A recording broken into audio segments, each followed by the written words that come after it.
Traitors of all kinds.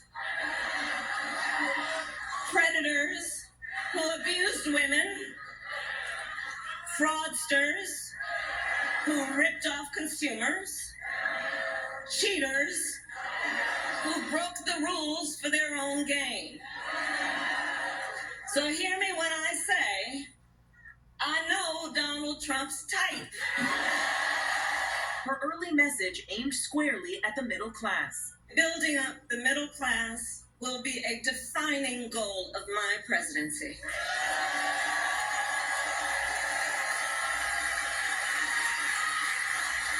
Because here's the thing we all here, Wisconsin, know. When our middle class is strong, America is strong. As Vice President, Harris has been the administration's leading voice on an issue Democrats are counting on to energize voters in November: abortion. Now at the top of the ticket, she's doubling down. Donald Trump, former president, handpicked 3 members of the United States Supreme Court because he intended for them to overturn Roe v. Wade. Well, let me tell you something. When I am president of the United States,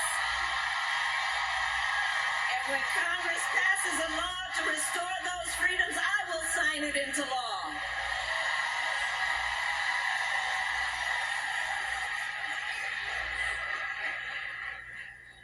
We are not playing around.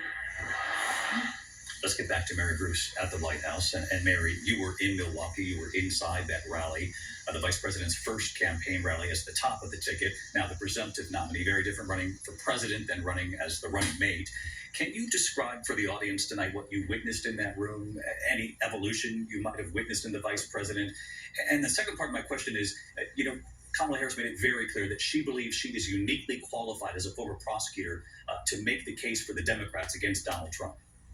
And David, she is in many ways now reintroducing herself to the American people, as you mentioned. And they know her as vice president, as a running mate, but at the top of a ticket, that is a very different role. And you felt that in that room yesterday. The energy, the enthusiasm was palpable, and she also seemed different. She is trying to lean into this, obviously, in a different way. She is leaning into that history and experience of hers, reminding everyone that, yes, she was the former Attorney General of California, and she believes that she is uniquely qualified to prosecute the case against Trump. She's also going to have to reintroduce herself personally to the American people. I can tell you so many voters I talked to there yesterday, especially women, were extremely excited at the prospect of having a woman finally in the White House. But David, we are going to have to watch closely over the coming weeks and days to see how she distinguishes herself, how she may distance herself from the president. She has inherited his campaign, but so far the only real big difference is the messenger and how that message is being delivered.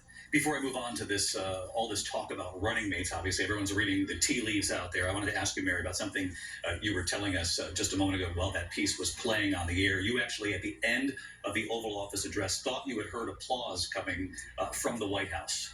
David, you might be able to hear it right now. Behind me, massive applause and cheering from what I gather are those hundreds of staffers who were watching that address in the residence right now. And we heard what I know now is the president's voice saying, hello, hello, hello, as he walked into that space. He is now greeting his staff who love him very dearly, as you may be able to hear behind me. Watching very closely each and every word of that Oval Office tonight. Mary, thank you. As I mentioned, the speculation is growing over Vice President Harris's short list of potential running mates. Arizona Senator Mark Kelly, of course, a retired astronaut, a veteran, and married to former Congresswoman Gabby Giffords. And Pennsylvania Governor Josh Shapiro, very popular in his home state, a key battleground, of course, Pennsylvania, you need to win the White House. Both are believed to be among the early favorites here. So tonight, Jonathan Karl is back with what we've learned so far about the potential contenders for running mate. Now that she has the support of enough delegates to lock up the Democratic nomination, Kamala Harris has her first big decision to make, and she has to make it quickly, choosing a running mate. Vetting of potential candidates has already begun. Sources briefed on the process say there are at least 4 elected Democrats under consideration, including Josh Shapiro, the popular governor of must-win Pennsylvania, Arizona Senator Mark Kelly, an astronaut and husband of former Congresswoman Gabby Giffords, who survived an assassination attempt in 2011, Kentucky Governor Andy Beshear, a moderate and a rare Democratic governor in a red state, and North Carolina Governor Roy Cooper, a moderate who has known Harris for some 20 years, going back to when she was the Attorney General of California and he was the AG of North Carolina. North Carolina is in play. Donald Trump is obviously worried because he's coming to Charlotte today because he wants to try and shore up North Carolina. And I believe that we can win this state for Kamala Harris. Today, Governor Shapiro reminded voters of just how important his state will be in November. The road to the White House leads through Pennsylvania. And listen, it also doesn't take an expert to know the last two presidential races came down to a point or less. I expect this race will be close as well. And as Harris undoubtedly knows, Shapiro himself won Pennsylvania 2 years ago in a 15-point landslide. As for Kentucky Governor Beshear, he's been elected twice in a state dominated by Republicans.